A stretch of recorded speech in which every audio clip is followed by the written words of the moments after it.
ओम नमः शिवाय। हर हर महादेव। माता पार्वती की जय। अरे भक्तगणों, आज सोमवार के दिन श्रवण करें माँ पार्वती और भोलेनाथ की पौराणिक कथा। बहुत समय पहले की बात है। किसी गांव के बाहर एक छोटा सा शिव मंदिर था, जिसमें एक वृद्ध पुजारी रहते थे। एक दिन एक गरीब माँ अपने नन्हे से बालक को मंदिर के द्वार पर छोड़कर चली गई। बहुत खोजने पर भी पुजारी जी को बालक के परिवार का कुछ भी पता न चल पाया। अब गांव का भी कोई व्यक्ति उस बालक का लालन पालन करने को तैयार न हुआ, तो पुजारी जी ने भगवान शिव की इच्छा समझकर उसे अपने पास रख लिया और उसका नाम भोला रख दिया। गांव के श्रद्धालु भक्तों से जो कुछ प्राप्त होता, उसी से भगवान शिव का, पुजारी जी का और बालक भोला का किस तरह गुजारा चलता। यदि किसी दिन कम भी पड़ता तो पुजारी जी बालक और भगवान को भोग लगाकर स्वयं गंगा जल पीकर रह जाते। धीरे धीरे भोला बड़ा होने लगा और जब वह पुजारी जी के कामों में हाथ बटाने लगा, वृद्ध पुजारी जी के थके हारे हाथों को कुछ आराम मिलने लगा। इसलिए उन्होंने भोला को मंदिर की सफाई, भगवान शिव की पूजा, उनको भोग लगाने और उनकी आरती करने की विधि अच्छी प्रकार समझा दी। अब वे स्वयं भगवान शिव के नाम जप और संकीर्तन में समय व्यतीत करने लगे।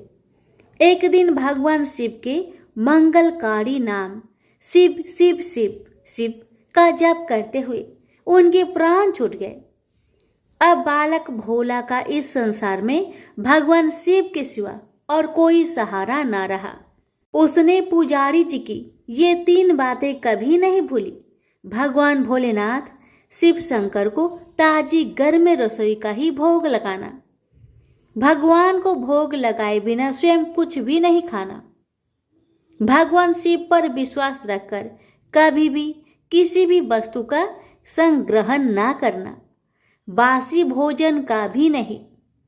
यदि कोई भक्त पहले से बना भोजन या मिठाई मंदिर में दे जाता तो बालक भोला उसे गरीबों में बांट देता। वह ताजी रसोई बनाकर ही भगवान को भोग लगाता, उसके बाद ही स्वयं प्रसाद ग्रहण करता और यदि बचता तो उसे बांट देता। यदि रसोई बनाने को सामग्री ना होती तो भोले बाबा और भोला भगत दोनों गंगा जल पीकर ही रह जाते। एक बार बरसात का मौसम आया और 3-4 दिन तक मूसलाधार वर्षा होने से मंदिर में एक भी भक्तजन नहीं झांका। भोला अपने भोले बाबा को गंगा जल का ही भोग लगाता और उसे ही पीकर रह जाता। भोले बाबा बालक की भक्ति और सहन शक्ति की परीक्षा लेते रहे, किंतु आखिर में अपने भक्त बालक को भूख से तड़पते देख उनसे रहा न गया। वे सेठ के नौकर का रूप धरकर हाथ में भोजन सामग्री की पोटली लेकर वर्षा में भीगते हुए मंदिर के द्वार पर जा पहुंचे। उन्होंने आवाज लगाकर भोला को बुलाया और उसके हाथ में पोटली देते हुए बोले, सेठ जी ने यह सीधा कच्चा राशन भेजा है, इससे रसोई बनाओ, भोग लगाओ और स्वयं भी प्रसाद पाओ। मैं कल फिर आऊंगा। भोला भगत ने आशीर्वाद देकर उसे विदा किया और सूखी गीली लकड़ियों के धुएं में गर्म रसोई बनाकर भोले बाबा को भोग लगाया। पूरे बरसात के मौसम में भोले बाबा नौकर के भेष में भोला भगत को सीधा देने आते रहे और स्वयं भी गर्मा गर्म रसोई का भोग पाते रहे। एक दिन भोला भगत ने सोचा कि सेठ जी को सीधा भेजते हुए 4 महीने हो चले हैं, किंतु वे स्वयं कभी मंदिर में भोले बाबा का प्रसाद ग्रहण करने नहीं आए।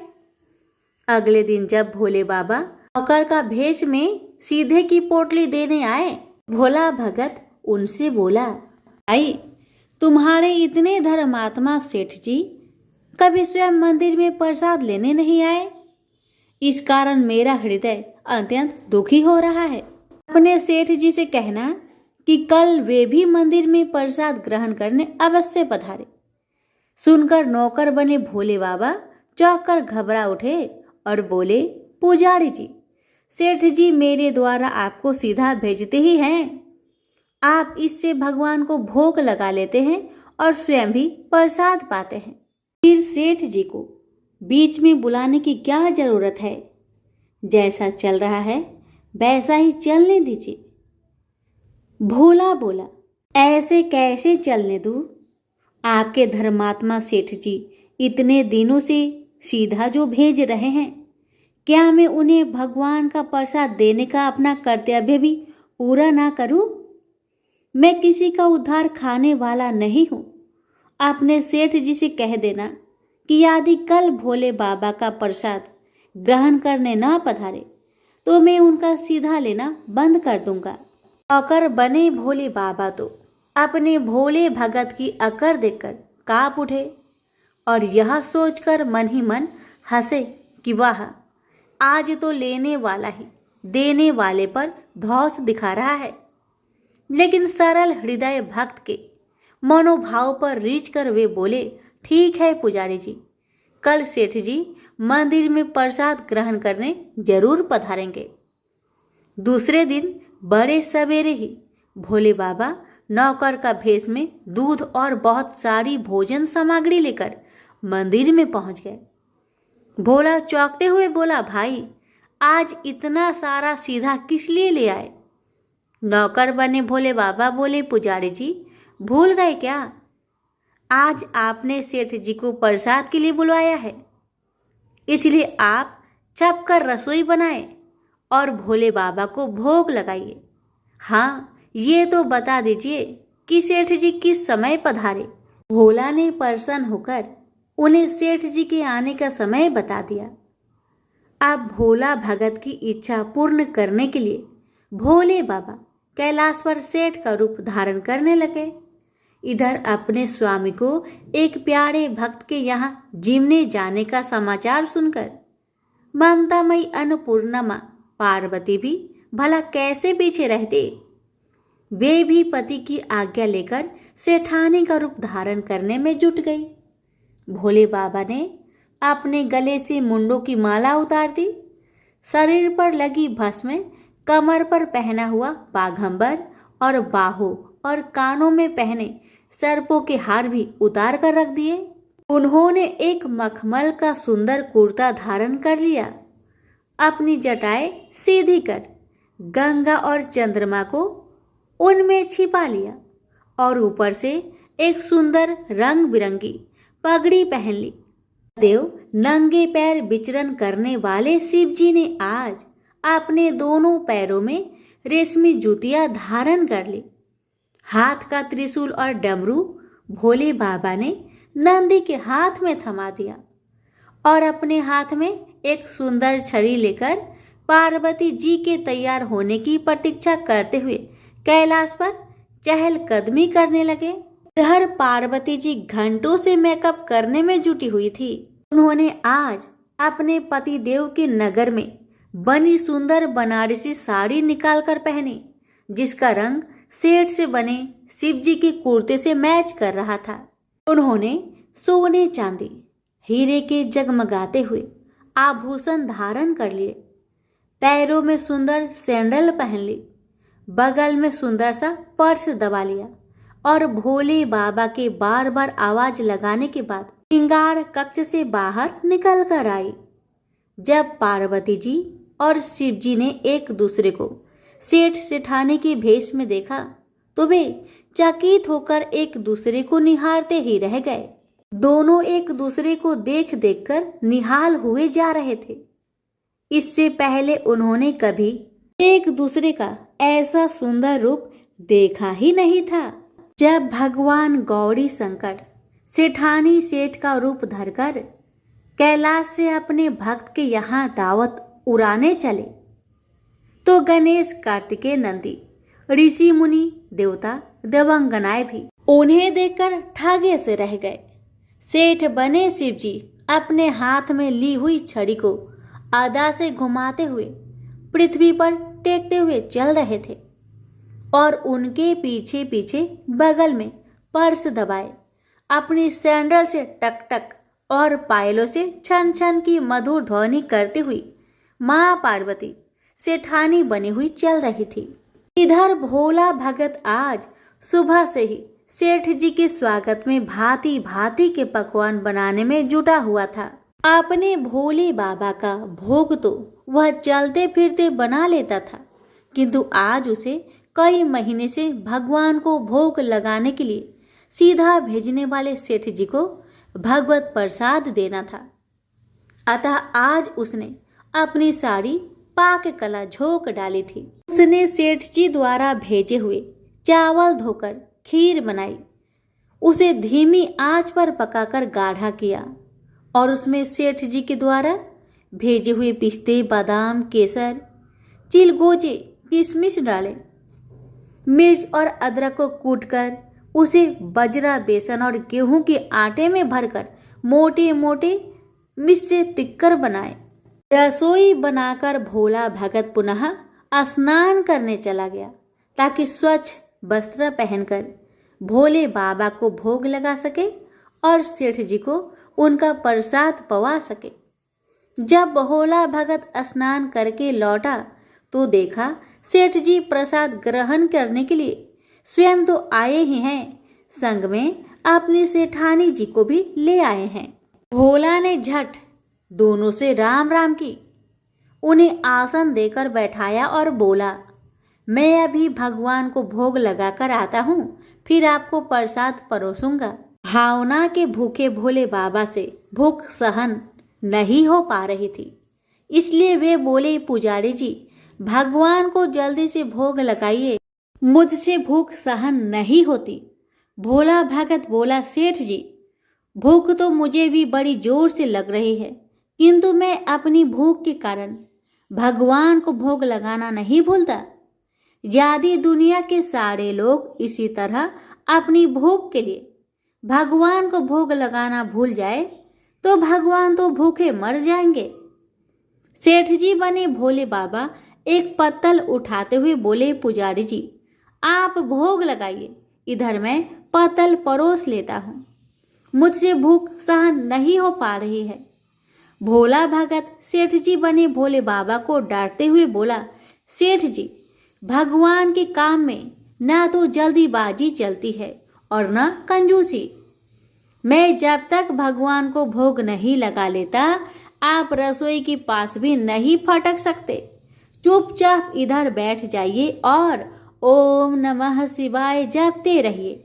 मैं अभी आता हूँ और आपको पेट भर भोजन कराता हूँ। सेठ बने शिवजी डांट खाकर चुपचाप अपने आसन पर जा बैठे। सेठानी पार्वती उनकी यह दशा देख बड़ी मुश्किल से अपनी हंसी रोक पाई, लेकिन जैसे ही भोला भगत पत्तल में सामग्री लेकर भगवान को भोग लगाने मंदिर में गया, शिवजी पार्वती जी को मौन रहने का संकेत करते हुए चुपके चुपके पैर रखते हुए रसोई में पहुंच गए और उन्होंने एक एक व्यंजन उठाकर चखना शुरू कर दिया। भोले बाबा को प्रसाद को चखते ही भौंकचक्के रह गए। खीर में चीनी की जगह नमक भरा हुआ था और सब्जियों में चीनी भरी हुई थी। जैसे ही भोले बाबा ने रोटी का एक ग्रास तोड़कर मुंह में दिया तो सी सी करने लगे, क्योंकि रोटी में मिर्च ही मिर्च भरी थी। वो सी सी करते हुए उल्टे पैर भाग आए और अपने आसन पर जा बैठे। माँ पार्वती अपने स्वामी की यह हालत देखकर खिलखिलाकर हंस पड़ी। इससे पहले कि भोले बाबा पार्वती जी के सामने कुछ सफाई दे पाते, भोला भगत ओम नमः शिवाय मंत्र का जप करते हुए आ पहुंचा। उसने भोग को रसोई में मिलाकर उसे पवित्र बना डाला और फिर सेठानी के सामने पत्तल परोसकर हाथ जोड़कर बोला, सेठ जी अब आप जी भरकर प्रसाद पाइए। भोले बाबा तो अभी अभी भक्त की भक्ति से जोरदार उसके हाथ की बनी हुई रसोई चख चुके थे। अतः उसे जिमने की बात सुनकर उनके पसीने छूटने लगे। कभी वे भोला का तो कभी पार्वती का मुख देखने लगते। भोला को सेठ जी की ढील बर्दाश्त नहीं हुई और बोला, सेठ जी अब क्या हो गया आपको? अभी अभी तो इतनी उतावली मचा रहे थे, अब क्यों नहीं जिमते? आप जिमोगे तभी तो माता जी भी प्रसाद ग्रहण करेगी और फिर मैं भी प्रसाद पाऊंगा। भोला की ललकार सुनकर भोले बाबा ने चुपचाप खीर का कुल्हड़ उठाया और सारी नमकीन खीर गटागट पी गए।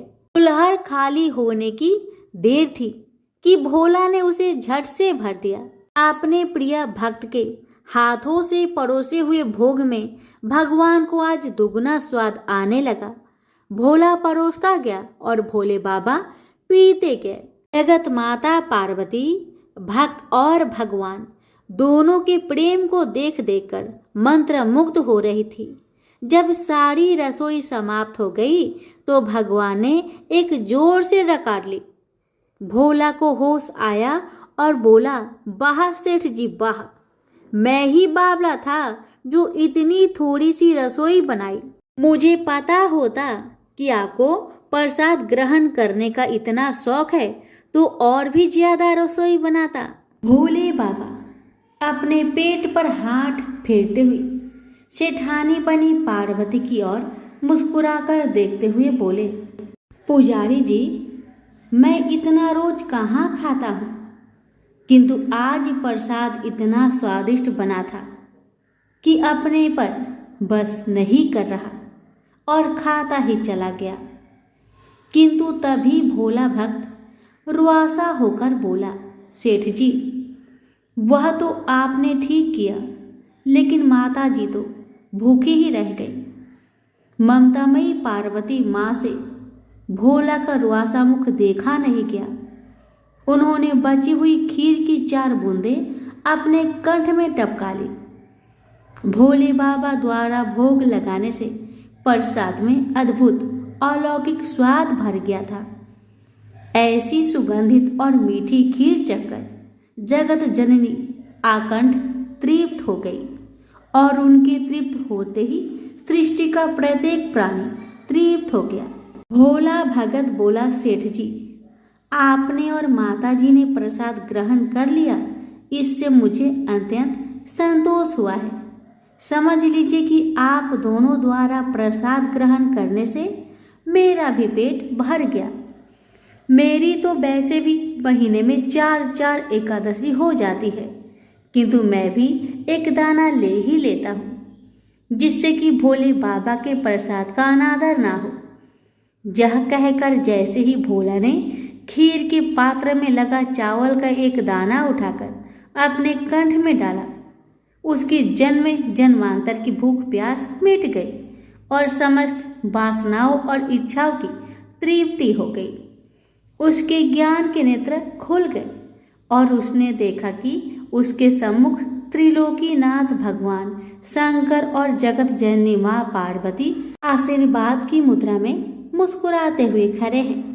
भोला दौड़कर उनके चरणों में लौटता गया और उन्हीं में समा गया। प्रेम से बोलिए हर हर महादेव, माता पार्वती की जय। आप सभी भक्तों पर भोलेनाथ माँ पार्वती की कृपा सदा सर्वदा बनी रहे। प्राचीन काल में रत्नभद्र नाम से प्रसिद्ध एक धर्मात्मा यक्ष गंधमादन पर्वत पर रहता था। उनके पूर्णभद्र नामक एक पुत्र उत्पन्न हुआ। अंत में अनेक भोगों को भोगकर उस रत्नभद्र ने शिव ध्यान परायण हो परम शांत शिवलोक को प्राप्त किया। पिता के शिवलोक चले जाने पर पूर्णभद्र ने संतानहीन होने से अपनी भार्या कनक कुंडला नाम की यक्षिणी से कहा, प्रिय मुझे पुत्र के बिना यह राज्य और महल आदि अब शून्य मालूम होता है। कनक कुंडला बोली, प्राणनाथ आप ज्ञानवान होकर भी पुत्र के लिए खेद क्यों करते हैं? यदि यही इच्छा है तो पुत्र मिलने का उपाय कीजिए। इस जगत में उद्यमी लोगों को क्या दुर्लभ है जो प्राणी परवंध के भरोसे रहते हैं वह नितांत का पुरुष है, क्योंकि अपना किया हुआ कर्म ही परवंध है और कुछ नहीं। इस कारण प्रतिकूल प्रावंध को शांत करने के लिए समस्त कारणों के भी कारण रूप भगवान शिव की शरण में जाना चाहिए। यदि आप सर्वश्रेष्ठ पुत्र है तो भगवान शिव की शरण ग्रहण कीजिए। अपनी पत्नी की बात सुनकर यशराज ने गीत वाद्य से भगवान शिव का पूजन कर पुत्र की अभिलाषा पूर्ण की। उसका नाम हरिकेश पड़ा। पुत्र उत्पन्न होने की प्रसन्नता से उसने अनेक दान पुण्य किए। जब हरिकेश 8 वर्ष का हुआ तभी से वह खेल धूली बालू का शिवलिंग बनाकर त्रिनादि ध्रुवा से उनका पूजन करता और अपने साथियों को शिव नाम से ही पुकारता था। वह रात दिन हे चंद्रशेखर, हे भूतेश, हे मृत्युंजय, हे नीलकंठ आदि पवित्र नामों का उच्चारण करता और मित्रों को प्रेम करता हुआ बार बार इन्हीं नामों से पुकारता रहता था। उसके कान नाम के अतिरिक्त अन्य किसी को ग्रहण नहीं करते थे। वह शिव मंदिर को छोड़कर किसी अन्य जगह नहीं जाता। उसके नेत्र शिव के अतिरिक्त और कुछ देखने की इच्छा नहीं रखते थे। वह सपना में भी भगवान शिव को ही देखा करता था। हरिकेश की यह दशा देखकर उसके पिता ने उसे गृह कार्य में लगाने की अनेक चेष्टाएं की, किंतु उस पर कुछ भी असर नहीं हुआ। अंत में हरिकेश घर से निकल गया। कुछ दूर जाकर उसे भ्रम हो गया और वह मन ही मन कहने लगा, हे शंकर, कहाँ जाऊं? कहाँ रहने से मेरा कल्याण होगा? यह सोचकर उसने अपने मन में विचार किया कि जिसकी कहीं ठिकाना नहीं है उसका काशीपुरी ही आधार है। इस प्रकार निश्चय कर वह काशीपुरी को गया, जिस अविमुक्त क्षेत्र में पंच भौतिक देह त्याग कर प्राणों का शिव की प्रसन्नता से फिर देह से संबंध नहीं रहता, उस आनंद वन में जाकर तप करने लगा। कुछ समय बाद भगवान शिव ने पार्वती को अपना विहार वन दिखाया। वह अनेक सुगंध युक्त पल्लवों से शोभित था। शिव बोले, हे देवी, जैसे तुम मुझको बहुत प्रिय हो वैसे ही यह आनंद वन भी मुझे परम प्रिय है। मेरे अनुग्रह से इस आनंद वन में मैं मरे हुए को जन्म मरण का बंधन नहीं होता, अर्थात वह फिर संसार में जन्म नहीं लेता। पुण्य आत्मा के कर्म बीज विश्वनाथ की प्रज्वलित अग्नि में जल जाते हैं, उसी से फिर वे गर्भाशय में नहीं आते। काशीवासी लोगों के देहांत समय में मैं ही तारक ब्रह्म ज्ञान का उपदेश देता हूँ, जिससे वे उसी क्षण मुक्त हो जाते हैं। कलयुग में विश्वनाथ देव का दर्शन पूजन, काशीपुरी, भागीरथी गंगा आदि का सेवन तथा सतपात्र को दान विशेष फलदायक होता है। हे देवी, काशीवासी सदा मुझ में ही बसते हैं, इससे मैं उनको अंत में संसार सागर से पार कर देता हूँ। यह मेरी प्रतिज्ञा है। इस तरह वार्तालाप करते करते भगवान शिव उस स्थान पर गए जहाँ हरिकेश समाधि लगाए बैठा था। उसको देखकर पार्वती ने कहा, भगवान, यह आपका तपस्वी भक्त है। इस समाधिष्ठ भक्त को वर देकर इसका मनोरथ पूर्ण कीजिए। इसका चित्त केवल आप में ही है और इसका जीवन भी आपके ही अधीन है। पार्वती की बात सुनकर भगवान शिव उसके पास गए और उन्होंने समाधि में स्थित उस हरिकेश को हाथ से स्पर्श किया। दया सिंधु का स्पर्श पाकर उस यक्ष ने आंखें खोलकर अपने सम्मुख प्रत्यक्ष अपने अभीष्ट को देखा। गदगद स्वर में यक्ष ने कहा कि हे शंभो, हे पार्वती पते, हे शंकर, आपकी जय हो।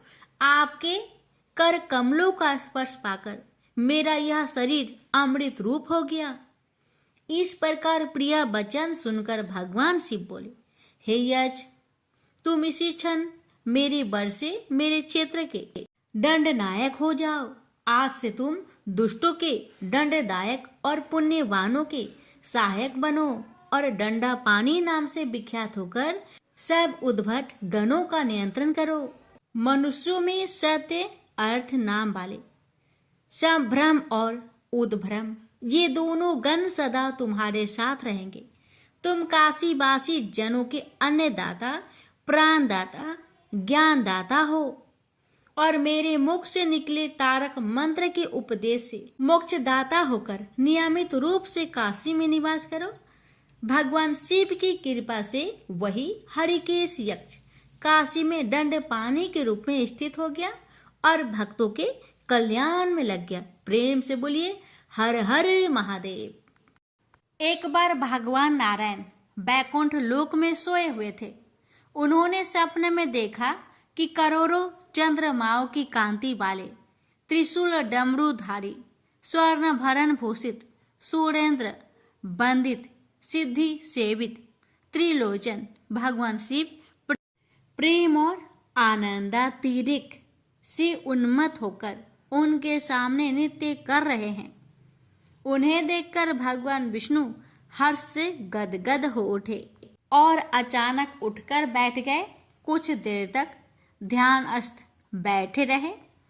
उन्हें इस प्रकार बैठे देखकर श्री लक्ष्मी जी पूछने लगी, भगवान आपके इस प्रकार अचानक निद्रा से उठकर बैठने का क्या कारण है? भगवान ने कुछ देर तक उनके इस प्रश्न का कोई उत्तर नहीं दिया और आनंद में निमग्न चुपचाप बैठे रहे। कुछ देर बाद हर्षित होते हुए बोले, देवी मैंने अभी स्वप्न में भगवान श्री महेश्वर का दर्शन किया है। उनकी छवि ऐसी अपूर्व आनंदमयी एवं मनोहर थी कि देखते ही बनती थी। मालूम होता है कि शंकर ने मुझे स्मरण किया है। अहो भाग्य, चलो कैलाश में चलकर हम लोग महादेव के दर्शन करें। ऐसा विचार कर दोनों कैलाश की ओर चल दिए। भगवान शिव के दर्शन के लिए कैलाश मार्ग पर आधी दूर गए होंगे कि देखते हैं भगवान शंकर स्वयं गिरिजा के साथ उनकी ओर चले आ रहे हैं। अब भगवान के आनंद का तो ठिकाना ही नहीं रहा, मानो घर बैठे निधि मिल गई। पास आते ही दोनों परस्पर बड़े प्रेम से मिले। ऐसा लगा मानो प्रेम और आनंद का समुद्र उमड़ पड़ा। एक दूसरे को देखकर दोनों ने नेत्रों से आनंद आंसू बहने लगे और शरीर पुलकायमान हो गया। दोनों ही एक दूसरे से लिपटे हुए कुछ देर मुखबख्त खड़े रहे। प्रश्नों उत्तर होने पर मालूम हुआ कि शंकर जी को भी रात्रि में इसी प्रकार का सपना हुआ कि मानो विष्णु भगवान को वे उसी रूप में देख रहे हैं जिस रूप में अब उनके सामने खड़े थे। दोनों के स्वप्न का वृत्तांत से अवगत होने के बाद दोनों एक दूसरे को अपने निवास ले जाने का आग्रह करने लगे। नारायण ने कहा कि बैकुंठ चलो और भोलेनाथ कहने लगे कि कैलाश की ओर प्रस्थान किया जाए। दोनों के आग्रह में इतना अलौकिक प्रेम था कि यह निर्णय करना कठिन हो गया कि कहाँ चला जाए। इतने में ही क्या देखते हैं कि बीना बजाते हरिगुण गाते नारद जी कहीं से आ निकले। बस फिर क्या था, लगे दोनों उनसे निर्णय कराने कि कहाँ चला जाए। बेचारे नारद जी तो स्वयं परेशान थे उस अलौकिक मिलन को देखकर। वे तो स्वयं अपनी शुद्ध बुद्ध भूल गए और लगे मस्त होकर दोनों का गुणगान करने। अब निर्णय कौन करे? अंत में यह तय हुआ कि भगवती उमा जो कह दे वही ठीक है। भगवती उमा पहले तो कुछ देर चुप रही। अंत में वे दोनों की ओर मुख करते हुए बोली, हे नाथ, हे नारायण, आप लोग के निश्चल अनन्य एवं अलौकिक प्रेम को देखकर तो यही समझ आता है कि आपके निवास अलग अलग नहीं है। जो कैलाश है वही बैकुंठ है और जो बैकुंठ है वही कैलाश है। केवल नाम में ही भेद है।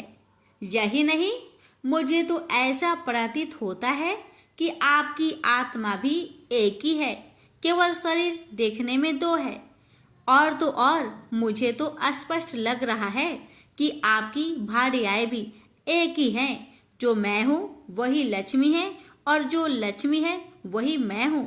केवल इतना ही नहीं, मेरी तो अब यह दृढ़ धारणा हो गई है कि आप लोगों में से एक के प्रति जो देश करता है वह मानो दूसरे के प्रति ही करता है।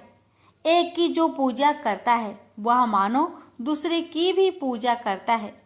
मैं तो तय समझती हूँ कि आप दोनों में जो भेद मानता है उसका चिरकाल तक घोर पतन होता है।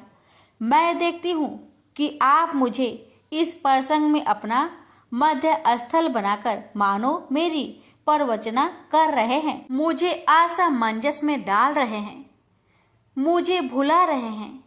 अब मेरी यह प्रार्थना है कि आप लोग दोनों ही अपने अपने लोक को पधारिए। श्री विष्णु यह समझे कि हम शिव रूप में बैकुंठ जा रहे हैं और महेश्वर यह माने कि हम विष्णु रूप में कैलाश गमन कर रहे हैं। इस उत्तर को सुनकर दोनों परम प्रसन्न हुए और भगवती उमा की प्रशंसा करते हुए दोनों ने एक दूसरे को प्रणाम किया और अत्यंत हर्षित होकर अपने अपने लोक को प्रस्थान किया। लौटकर जब श्री विष्णु बैकुंठ पहुंचे तो श्री लक्ष्मी जी ने उनसे प्रश्न किया, हे प्रभु, आपको सबसे अधिक प्रिय कौन है? भगवान बोले, प्रिय, मेरी प्रियतम केवल श्री शंकर है। देहधारियों को अपने देह की भांति वे मुझे अकारण ही प्रिय है। एक बार मैं और श्री शंकर दोनों पृथ्वी पर घूमने निकले। मैं अपने प्रियतम की खोज में इस आशय से निकला कि मेरी ही तरह जो अपने प्रियतम की खोज में देश देशांतर में भटक रहा होगा वही मुझे अकारण प्रिय होगा। थोड़ी देर के बाद मेरी श्री शंकर जी से भेंट हो गई। वास्तव में मैं ही जनार्दन हूँ और मैं ही महादेव हूँ। अलग अलग दो घरों में रखे हुए जल की भांति मुझ में और उनमें कोई अंतर नहीं है। शंकर जी के अतिरिक्त शिव की चर्चा करने वाला शिव भक्त भी मुझे अत्यंत प्रिय है। इसके विपरीत जो शिव की पूजा नहीं करते वे मुझे कदापि प्रिय नहीं हो सकते। इस तरह जो शिव की पूजा करता है वह बैकुंठवासी विष्णु को भी स्वीकार है और जो श्री विष्णु की वंदना करता है वह त्रिपुरारी को भी मान लेता है। प्रेम से बोलिए हर हर महादेव। माता पार्वती की जय। लक्ष्मीपति विष्णु भगवान की जय। एक बार भगवान शिव को प्रसन्न करने के लिए मृगकंडू मुनि ने कठोर तपस्या की। उनकी तपस्या से प्रसन्न होकर भगवान शिव ने उन्हें दर्शन दिए। मृगकंडू ने उनसे विनती की, हे प्रभु, मुझे पुत्र प्रदान करे। शिव ने पूछा, कैसा पुत्र चाहिए भक्त? ऐसा कि जिसकी आयु तो लंबी हो किंतु गुण कोई न हो, अथवा जो बुद्धिमान हो, गुणी हो, किंतु जिसकी आयु मात्र 16 वर्ष की हो। मुनि ने कहा, भगवान, मुझे गुणवान पुत्र चाहिए। शिव ने कहा, तथास्तु। यह वरदान देकर शिव अंतर्ध्यान हो गए। समय आने पर मृगकंडू की पत्नी रुदती ने पुत्र को जन्म दिया। अनेक ऋषि मुनियों ने आकर प्रसन्नता जताई और बच्चे को आशीर्वाद दिया। ऋषि मुनियों की उपस्थिति में ही मृगकंडू दंपति ने बालक का नाम रखा मार्कंडेय। बालक मार्कंडेय बहुत मेधावी निकला। 16 वर्ष की आयु से पहले ही उसने वेदों को ज्ञान प्राप्त कर लिया। उसके आचार्यगण उसकी प्रशंसा करते न थकते।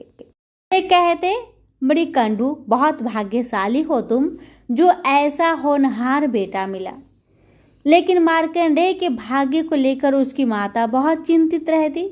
मृगकंडू जब उसे समझाते तो वह रोती हुई कहती, स्वामी, मैं भूल नहीं पाती कि शीघ्र ही हमारा बेटा हमसे हमेशा के लिए दूर हो जाएगा। एक दिन की बात है कि कुमार मार्कंडेय पूजा के लिए फूल लेने वाटिका में गया हुआ था। लौटा तो उसने अपनी माता को रोते हुए देखा। समीप ही उदास भाव में उनके पिता बैठे हुए थे। माता को रोते हुए देख उसने पूछा, माँ तुम रो क्यों रही हो? माँ कुछ न बोली, बस धीरे धीरे सिसकियाँ भरती रही। इस पर मार्कंडेय ने पुनः पूछा, माँ तुम बोलती क्यों नहीं? बोलो माँ बोलो, कौन सा दुख है तुम्हें? कहीं ऐसा तो नहीं कि जो तुम चाहती हो वह मैं नहीं कर पाऊंगा? पर देखो माँ, अब मैं बालक नहीं रहा, कल पूरे 16 वर्ष का हो जाऊंगा। तुम्हारी माँ इसलिए तो रो रही है पुत्र, पिता धीरे से बोले। मार्कंडेय ने उलझन भरे स्वर में पूछा, क्यों? 16 वर्ष का होने में क्या हानि है? पिता बोले, बताता हूँ सुनो। तब मृकंडू ने उसके जन्म से संबंधित बातें उसे बताई। सुनकर मार्कंडेय ने माता को धैर्य बंधाया और बोला, रो मत माँ, मैं नहीं मरूंगा। भगवान शिव मृत्युंजय है, मैं उनसे अमर तत्व का वरदान प्राप्त करूंगा। पिता ने आशीर्वाद देते हुए कहा, मेरे बच्चे, शिव की कृपा से तुम्हें सफलता मिले। मार्कंडेय माता पिता से आशीर्वाद लेकर वन में चला गया। जाते समय माता ने शिव से प्रार्थना की, हे सदाशिव मृत्युंजय, मेरा पुत्र आपके आश्रय में है, हे देव इसकी रक्षा करना। अगले दिन प्रातःकाल मार्कंडेय ने सागर तट पर जाकर गीली मिट्टी से शिवलिंग बनाया, उस पर पुष्प चढ़ाया और शिव का ध्यान लगाकर बैठ गया। रात होने पर वह प्रभु के सामने नाचने और गाने लगा। तभी अचानक यमराज वहां आ पहुंचे। बोले, तुम्हारी आयु पूरी हुई है, इस संसार में चलने के लिए तैयार हो जाओ। मार्कंडेय बोले, थोड़ी देर ठहरिए महाराज, तब तक मैं अपनी उपासना पूरी कर लेता हूँ। यमराज ने गुस्से में कहा, मूर्ख, क्या तू जानता नहीं कि मृत्यु किसी का इंतजार नहीं करती? मार्कंडेय ने कहा, कृपा कर मेरी उपासना में बाधा मत डालिए। मेरी उपासना पूरी होते ही आप मुझे अपने लोक ले चलना। यमराज और भी क्रोधित होकर बोले, मूर्ख, क्या तू समझता है कि शिव की शरण लेकर तू मुझसे बच पाएगा? मुझे अभी मालूम हो जाएगा कि काल के पास से कोई नहीं बच सकता। यह कहकर जैसे ही यमराज पास फेंकने को उद्धत हुए, तभी एक चमत्कार हुआ। एकाएक वहां शिव जी प्रकट हो गए। मृत्यु के स्वामी को देखकर यमराज ठिठक गए। मार्कंडेय शिव के चरणों में गिर गया। शिव ने उसके मन की इच्छा तार ली और अमर तत्व प्रदान कर दिया। आगे चलकर मार्कंडेय को प्रलय काल में स्वयं हरि ने दर्शन दिए और अपना मुख खोलकर उन्हें समूचे ब्रह्मांड के दर्शन कराए। कहा जाता है कि वे आज भी विद्यमान हैं और तीर्थों में आते जाते रहते हैं, नए नए रूपों में। प्रेम से बोलिए हर हर महादेव।